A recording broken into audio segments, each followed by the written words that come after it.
성도 여러분, 안녕하세요. 행복한 안식일입니다. 이번 주도 말씀과 함께 잘 지내셨나요? 저는 어떠한 상황 속에서도 우리에게 참 생명을 주는 것은 오직 하나님의 말씀뿐임을 느끼는 한 주가 되었습니다. 오늘은 성경으로 1844년 조사심판을 증명하는 세 번째 연구 시간으로 다니엘서 9장을 통해 2300주의 예언이 1844년에 끝났음을 증명하겠습니다. 강의 내용은 전적으로 이 책을 기반으로 한 것입니다. 오직 성경에 근거한 재림신앙과 1844 책을 찾으셔서 연구하신다면 더 큰 확신을 받으실 수 있으실 것입니다. 남은 기간의 연구 일정입니다. 다음 주는 조사심판의 반대에 대한 답변, 마지막 주는 조사심판을 통해 나타난 하나님의 지혜를 살피고 1844년 연구를 완결하겠습니다. 이제 오늘 연구 시작하겠습니다. 표를 봐주시기 바랍니다. 다니엘서 9장은 공부하기 전 반드시 짚고 가야 하는 부분이 있는데요. 지금까지 우리가 공부한 다니엘서 장들과 9장을 비교하면서 9장만의 특징을 알아보겠습니다. 먼저 다니엘서 2장은 예언적인 꿈과 그 꿈에 대한 완전한 설명으로 구성되어 있고, 다니엘서 7장도 예언적인 환상이 주어지고 그 환상이 완전히 설명되는 방식으로 구성되어 있습니다. 그런데 다니엘서 8장은 환상은 주어지나 그 환상에 대한 부분적인 설명만 주어집니다. 순양, 순념소, 작은 뿔에 대한 설명은 잘 되어 있으나 2300주야 예언에 대한 설명은 주어지지 않았습니다. 그런데 다니엘서 9장은 환상에 대한 설명은 전혀 없고 후반부에 설명만 주어져 있는데요. 핵심은 다니엘서 9장이 다니엘서 8장에서 설명하지 않은 예언을 완전히 설명한다는 점입니다. 이를 염두에 두고 본격적으로 연구를 시작하겠습니다. 다니엘서 9장의 대부분은 이스라엘을 위한 다니엘의 기도이며, 기도의 내용은 고백, 회개, 그리고 용서의 간구로 구성되었습니다. 그의 기도는 주의 분노를 주의 성 예루살렘, 주의 거룩한 산에서 떠나게 해달라는 요청이었습니다. 이 기도에서 중요한 점은 다니엘이 유대민족이 겪는 시련에 대해 어떠한 설명도 요구하지 않았다는 것입니다. 다니엘은 이스라엘 민족이 하나님께 돌아섬으로 인하여 멸망을 초래했음을 알았기에 기도하면서 어떤 의문도 표하지 않았고 어떤 설명도 요구하지 않았습니다. 그런데 기도하던 중 천사 가브리엘이 다니엘을 방문합니다. 가브리엘은 다니엘 8장에서 다니엘에게 환상을 설명했던 천사입니다. 가브리엘이 다니엘을 찾아온 목적은 하나님으로부터 다니엘로 하여금 환상을 깨닫게 하라는 명을 받았기 때문입니다. 그런데 우리는 다니엘서 9장에는 어떠한 환상도 주어지지 않았다는 사실을 알고 있습니다. 그렇다면 다니엘이 깨달아야 할 환상은 어떤 환상을 가리키는 것일까요? 표를 보시면 다니엘에게 주어졌던 8장의 예언 중 아직 다니엘이 깨닫지 못한 예언이 무엇인지를 우리는 분명히 확인할 수 있습니다. 다니엘이 깨닫지 못한 환상은 오직 2300주야 이후 성소 정결에 대한 환상뿐입니다. 이 시점에서 히브리어를 살펴보는 것이 우리에게 큰 도움이 될 것 같습니다. 원어 성경 다니엘 8장, 9장에서 다른 두 단어가 환상이란 의미로 사용되었는데요. 한국어 성경에서는 구별 없이 환상이란 같은 단어로 번역되었습니다. 첫 번째 단어는 하존으로 다니엘서 8장 1절과 2절에 사용되었고요. 하존은 다니엘서 8장에 나타나는 환상 전체를 가리킵니다. 두 번째 단어는 마레입니다. 다니엘은 2300주야와 성소 정결에 대한 환상을 언급할 때는 마레라는 전과 다른 단어로 두 환상을 구분했습니다. 정리하면 한국어 성경에는 환상이란 같은 단어로 번역되었으나 다니엘은 본래 다니엘서 8장과 9장을 기록할 때 두 환상을 구분하기 위해서 하존과 마레라는 다른 단어로 기록하였으며 하존은 다니엘서 8장 전체의 환상을 의미하고 마레는 2300주야 성소정결 환상만을 의미합니다. 이제 단어가 정리된 상태로 다니엘서 9장을 다시 보겠습니다. 천사 가브리엘이 환상이란 단어를 반복해서 사용하지만 우리는 환상이 의미하는 바를 이제 정확히 알 수 있습니다. 즉, 가브리엘은 이 전장에서 설명되지 않는 2300주야 예언을 설명하기 위해서 다니엘에게 왔고 우리는 다니엘 9장 연구를 통해 2300주야 예언의 의미를 온전히 깨달을 수 있습니다. 천사 가브리엘은 24절부터 예언을 풀어주는데요. 70일에 즉 70주일이란 시간 예언을 주면서 2300주야 예언을 해석합니다. 재림교인들은 다니엘서 9장 24절에 정하였다 라는 뜻으로 쓰인 히브리어 하다크가 끊어내다 라는 의미를 가지고 있기에 70일에는 2300주야 예언에서 끊어낸 시간이라 주장합니다. 그런데 우리 기벌에 반대하는 자들은 70일에 정하였나니라는 번역이 정확하지 않다고 주장합니다. 과연 어느 주장이 맞을지 함께 자료를 통해 살펴보겠습니다. 먼저 하다크는 다니엘서 9장 24절 이외에는 성경 어느 곳에서도 쓰이지 않아 그 용례를 비교할 수 없습니다. 그런데 선포하다, 정하다로 사용되는 다른 단어가 있음에도 다니엘이 굳이 하다크로 기록한 이유가 분명 있을 것입니다. 그리고 하다크란 단어를 쓴 히브리어로 기록된 책은 성경뿐만이 아닙니다. 주 1세기경 기록된 유대인의 성경 주석인 미시나를 살펴보면 하다크의 용례가 수차례 나타납니다. 그 단어가 성서 히브리어와 정확히 일치하지는 않으나 미시나를 기록한 미슈나 히브리어와는 유사합니다. 살펴보면 미시나에서 하다크는 동사의 형태로 12회 사용되었고 그중 10회가 유대인의 식사법과 관련하여 동물의 어떤 부분을 끊어내다 라는 뜻으로 사용되었습니다. 그리고 명사의 형태로도 19회 사용되었는데요. 단 한 번만 선포의 뜻으로 사용되었을 뿐 다른 18회는 모두 끊어내다 라는 뜻으로 사용되었습니다. 미시나 이외에도 수많은 성경이 하다크란 단어를 끊어내다로 번역했음을 우리는 충분한 자료를 통해 확인할 수 있습니다.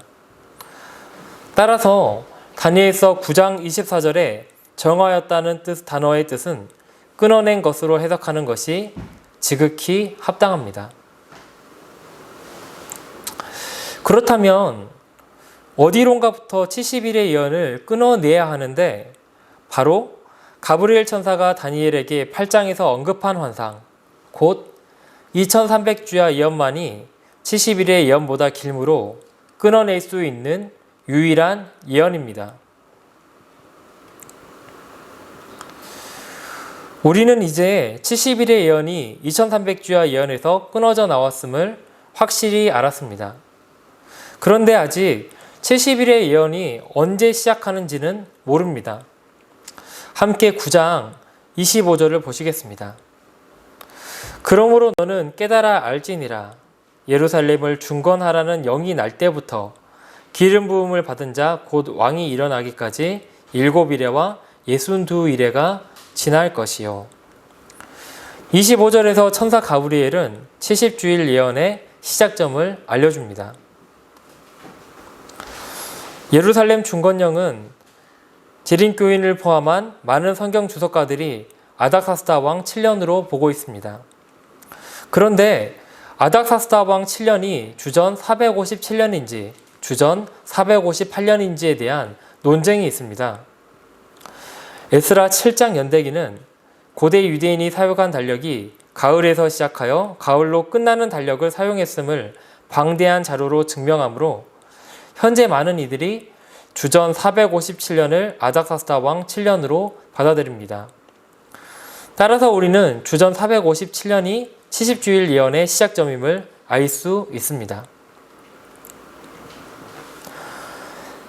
70일의 시작연도가 주전 457년이라면 첫 483년의 끝은 주후 27년이 됩니다.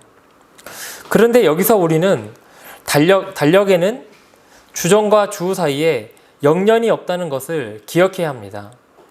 숫자는 0이 있으나 연도는 0년이 없습니다. 만약 주후 26년으로 계산된다면 0을 포함했기 때문입니다. 우리는 이제 기름 부음을 받은 자, 곧 메시아가 일어나는 예언 연도가 주후 27년임을 알았습니다. 그리고 예수님께서는 주후 27년 침례를 받으시고 공생애를 시작하심으로 예언을 성취하셨습니다. 이는 역사적인 기록으로 남아 있습니다. 26절을 보시겠습니다.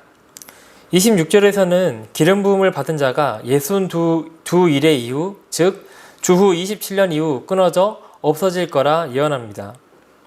그리고 우리는 메시아가 끊어져 없어지는 시점을 역사적인 사실도 알고 있습니다. 다니엘서 9장의 마지막 절은 특별히 70주일 예언의 마지막 7년을 다룹니다. 여기서 마지막 주의 절반은 그가 제사와 예물을 금지할 것이라 했습니다. 마지막 주의 중간이면 예언상 3년 반이고 이는 주후 31년이 되는데 그때 예수님께서는 십자가에 못 박혀 돌아가셨습니다. 그 시점에서 희생제도는 더 이상 어떠한 의미도 갖지 않게 되었습니다. 제사제도는 표상에 불과했고 그리스도라는 제사제도의 원형이 오셨기 때문입니다. 비록 유대인들은 40년이나 더 지속했지만 그들이 드린 제물은 하나님께 아무런 의미가 없었습니다. 그리고 주 34년 유대 지도자들이 스데반을 죽였을 때 한 이래 동안의 언약을 굳게 맺는 것이 끝났습니다. 그리스도의 죽음은 이스라엘이 예수님을 공식적으로 거부한 이래 인을 친 것이며 이스라엘이 민족적으로 수백 년간 지속되었던 하나님과의 언약 관계도 끝이 났습니다. 이것으로 70일의 예언 해석은 모두 끝이 났습니다. 70일의 예언을 2300주야에 적용하기 전 한 가지 질문을 해결하고 가겠습니다. 저자는 70주일을 2300주야에서 끊어낸 것은 이해하겠지만 그렇다면 2300주야 시작 부분이 아닌 끝에서 끊어내는 것은 어떤가요? 라는 질문을 받았습니다. 질문자의 말대로 70일의 예언을 2300주야 앞에서 끊어낸다면 여러 가지 문제점이 생기는데요. 그중 세 가지만 짚어보도록 하겠습니다. 첫째, 2300주야가 주 34년에 끝나게 되므로 기산점이 무려 주전 2267년이 되어버립니다. 이 시작점은 예언이 시작한 바벨론 제국보다 무려 1600년 전입니다. 둘째, 성소 정결이 주 34년에 있어야 하는데 우리는 이전 연구에서 2300주야 이후 있을 성소 정결과 하늘 심판이 작은 뿔의 활동 기간인 1260년이 지난 주후 1798년 이후 일어날 것을 확인했으므로 시간의 틀에 맞지 않음을 알 수 있습니다. 마지막으로 2300주야 예언은 마지막 시대 예언으로 주어졌는데 주 34년은 마지막 시대와 너무 멀리 떨어져 있습니다. 여기까지 오느라 다들 수고 많으셨습니다. 2300주야 예언에 우리가 지금까지 풀어낸 70일의 예언을 적용하면 2300주야 예언이 끝나는 시점은 1844년이 됩니다. 드디어 우리는 예언의 신을 사용하지 않고 성경만으로 2300주야 시간 예언을 풀어냈습니다. 우리는 우리의 믿음의 기초를 성경으로 검증하였고 우리의 믿음이 옳다는 사실을 증명하였습니다. 2300주야의 끝은 1844년입니다. 1844년은 우리가 앞서 연구한 심판의 기준과 완전히 일치합니다. 우리는 로마서를 통해 심판의 때는 십자가 이후에 와야 하며 다니엘서 2장과 7장과 8장 연구를 통해 1798년 이후에 예수님 재림 전에 와야 함을 깨달았습니다. 1844년이 조사심판이 시작되며 하늘의 성소가 정결함을 입는 때라는 사실은 성경으로 증명되었습니다. 다니엘서 8장의 2300주야와 다니엘서 9장의 71회를 연결시킨 사람들은 재림교인들 뿐만이 아닙니다. 이전부터 다수의 성경 주석가들이 이 둘을 서로 연결시켜 왔는데요. 많은 성경 주석가들이 두 예언을 연결시키는 가장 큰 근거는 예수님의 생애입니다. 예수님의 생애는 이 예언이 정확하다는 가장 큰 보증이 됩니다. 마지막 정리입니다. 모두 기억나시나요? 저는 몇몇 연대만을 제외하고는 모두 빈칸을 채울 수 있었습니다. 여러분께서도 스스로 저 표를 그릴 수 있으셔야 합니다. 저는 지금까지 예언 강의를 여러 번 들었는데요. 그때마다 한 가지 공통점이 있었습니다. 그것은 강의를 들을 때는 정말 맞다는 확신이 들고 모두 깨달은 것만 같은데 막상 성경을 펴서 직접 확인하면 이게 왜 그거라는 거지? 라는 생각이 들 정도로 배운 것과 내 이해의 괴리감이 느껴졌고 특히 다른 사람에게 설명할 때면 표상들만 생각날 뿐 설명은 논리적으로 되지 않던 경험이 있습니다. 만약 강의를 모두 보셨다면 다시 성경을 펴서 배운 것을 확인해 보시기 바랍니다. 그리고 이해되지 않는 것들을 다시 대조하시면서 이해하시기 바랍니다. 이 책의 저자 클리포드 골드스틴은 스스로 다른 사람을 가르칠 수 없다면 이해하지 못한 것이라 했습니다. 서로 이 진리에 대해서 설명하는 연습을 한다면 이 말씀은 들은 말씀이 아닌 깨달은 말씀이 될 것입니다. 깨닫는 것은 쉬운 과정은 아닙니다. 하지만 그리스도께서는 진정으로 갈급하며 생수를 찾는 이에게 영혼의 갈증을 해소하는 생수를 주신다 약속하셨습니다. 마지막으로 중요한 점은 이것입니다. 70일의 예언은 의심할 여지 없이 성경에서 가장 강력한 메시아에 대한 예언입니다. 70일의 예언은 예수님의 메시아 되심을 확실히 입증합니다. 그러나 가장 강력하고 가장 중요한 메시아에 대한 예언인 70일에도 2300주야 예언의 한 부분을 차지할 뿐입니다. 그러므로 2300주야는 매우 중요한 예언임에 틀림없습니다. 이것은 분명한 사실입니다. 그렇지 않았다면 71회와 같은 극히 중요한 예언이 2300주야 예언과 연결되어 있지 않았을 것입니다. 우리는 기억해야 합니다. 과거 이스라엘 백성이 예수님의 초림을 준비하지 못한 이유 중 하나가 2300주야 예언의 처음 부분인 70일의 예언을 이해하지 못함이었습니다. 2300주야 예언의 두 번째 국면을 이해하지 못한다면 우리도 예수님의 다시 오심을 준비하는데 실패할 수 있습니다. 성소 정결이 우리 시대의 현대의 진리이기 때문입니다. 기도하고 모든 순서를 마치도록 하겠습니다.